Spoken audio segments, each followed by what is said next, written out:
Bonjour, je m'appelle Alexis Lafitan, je suis français, j'ai 26 ans. Donc je travaille au bureau du PNUD, le Programme des Nations Unies pour le développement, au sein du bureau de Genève.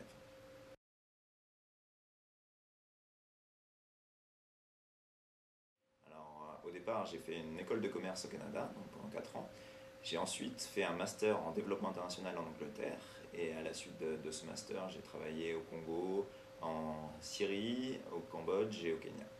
Donc, et ensuite, ça fait 6 mois que je suis à Genève.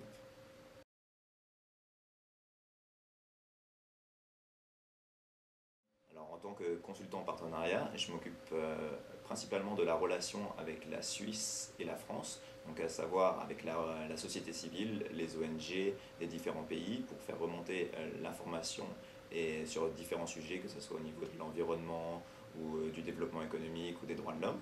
Et je travaille aussi avec le ministère des Affaires étrangères de la France et de la Suisse pour développer des projets en commun, donc ça s'appelle coopération triangulaire ou avec la France, la Suisse et les Nations Unies. Donc en soi, cela consiste à faire de la coordination avec les collègues des différents bureaux pays. Il faut comprendre que le PNUD a 177, est présent dans 177 pays. Donc je fais de la coordination au jour le jour avec les besoins des collègues sur le terrain et l'expertise des ministères des Affaires étrangères français et suisses, et aussi de la coordination avec les agences des Nations Unies qui sont présentes à Genève. Donc au jour le jour, concrètement, je fais beaucoup de rédaction de notes d'analyse et j'assiste la directrice du bureau de Genève dans ses relations avec les partenaires.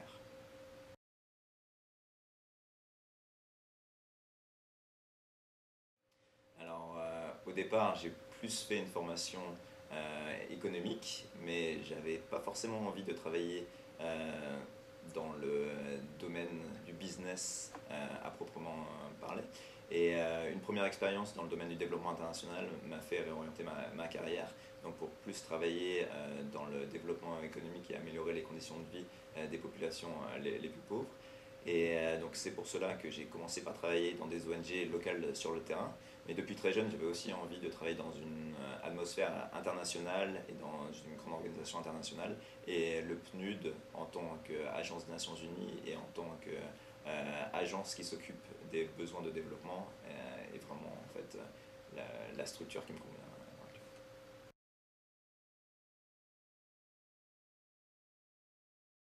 Dans mon travail de consultant en partenariat, c'est un cadre assez large, donc je n'ai pas besoin de compétences très techniques sur un domaine en particulier.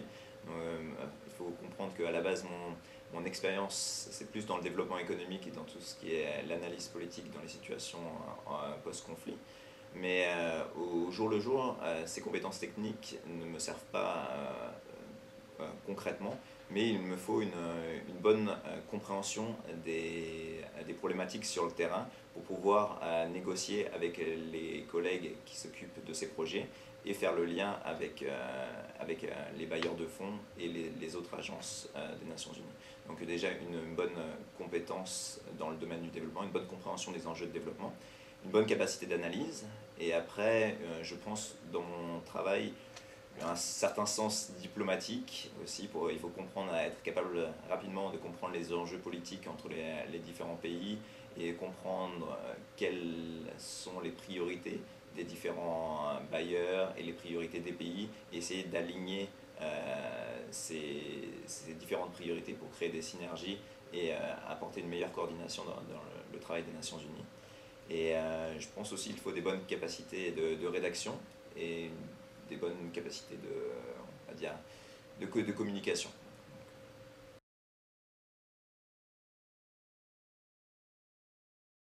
Alors les côtés positifs, je pense que j'ai vraiment de la chance de travailler avec une grande variété d'acteurs, que ce soit donc des diplomates, du personnel international, des gens des ONG, et particulièrement je couvre en fait différents sujets qui vont du développement durable, donc par exemple en préparation du sommet de Rio+20, à tout ce qui est développement économique sur des sujets d'emploi des jeunes dans les pays arabes ou de tout ce qui est de gouvernance démocratique et droits de l'homme.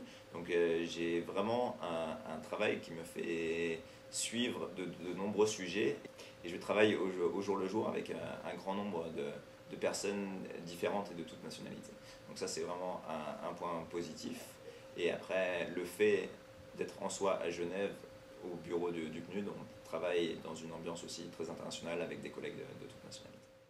Ce côté-là, dans mon travail personnel, de suivre différents sujets, ça implique forcément un certain côté négatif de ne pas pouvoir aller au fond des choses sur certains points, parce que mon travail en particulier est un travail de coordination, mais au jour le jour, je ne mets pas en place les projets. C'est peut-être un premier point négatif. Il faut forcément aussi avoir un petit peu de patience, parce que dans ce travail de coordination, avoir les points de vue et coordonner la participation de différents acteurs, que ce soit des acteurs de terrain, des acteurs au niveau de la diplomatie internationale, prend du temps et les choses parfois n'avancent pas aussi vite qu'on voudrait que ça soit.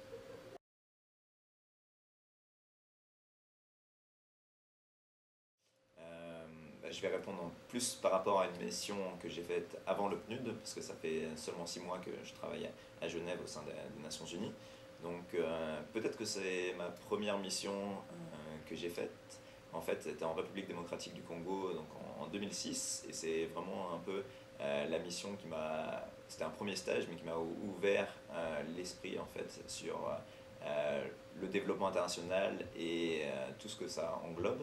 Donc je travaillais dans une ONG locale au moment des premières élections démocratiques en République démocratique du Congo.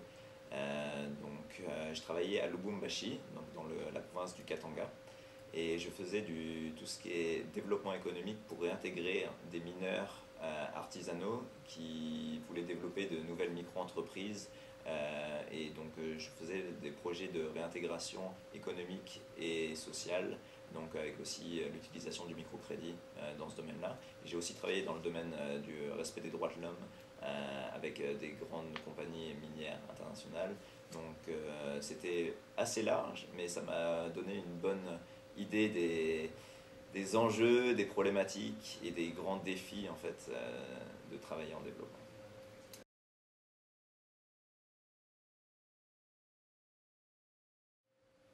Spécialement dans le cadre de mes activités, en fait, en étant basé à Genève, le bureau du PNUD est un bureau de liaison et donc je travaille en coordination avec différentes agences des Nations Unies comme le Haut Comité pour les réfugiés ou l'OMS, l'Organisation mondiale de la santé ou le Bureau international du travail, le BIT, ou la coordination humanitaire, OCHA. Et je vais souvent donc, au Palais des Nations pour rencontrer des acteurs, que ce soit de la société civile ou de tous les pays des États membres.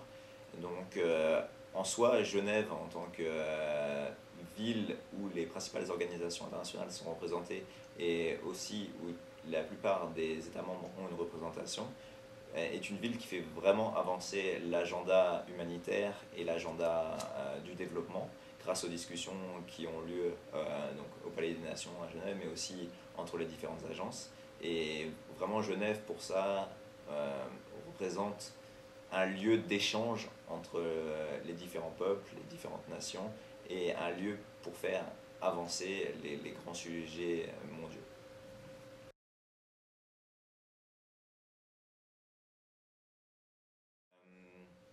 Quel conseil je pourrais donner? Donc principalement, moi je suis encore assez jeune, mais je pense qu'un des conseils principaux est de partir sur le terrain. Et donc essayer d'avoir de l'expérience, que ce soit dans des ONG de terrain ou dans d'autres types de projets, pour vraiment se faire une idée plus précise des problèmes et des activités que font les différents acteurs dans le domaine du développement.